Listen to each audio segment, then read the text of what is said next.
Hello mga tropa.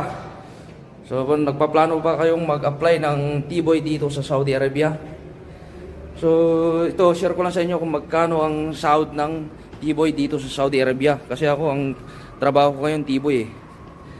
So nagugulat na lang ako, kahit local hire ka dito sa Saudi Arabia, meron pa rin nag-o-offer na 1,500 na basic salary plus 300 na food allowance.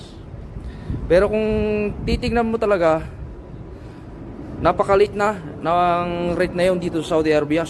Sobrang baba na yun kasi sa sobrang mahal ng bilihin dito, sa sobrang taas ng tax. Kaya ang payo ko lang din sa inyo, lalo yung mga first timer, kung mag-a-apply kayo dito sa Saudi Arabia, kasi hindi rin naman natin masabi, kung minsan depende sa sitwasyon at depende sa pangyayari.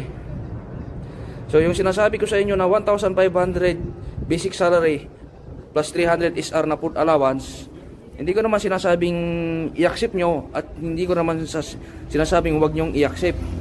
Ang sa akin lang, kung merong mas mataas na offer, yun na lang ang patusin nyo. Hanap kayo ng mas malaki na offer kasi sobrang liit na talaga ng 1,500 na basic salary at 300 na food allowance. Pero pre-accommodation, pre-transportation naman yun. Pero wag na kayong be wise na sa pagtanggap ng offer. So yan lang guys, maraming salamat guys.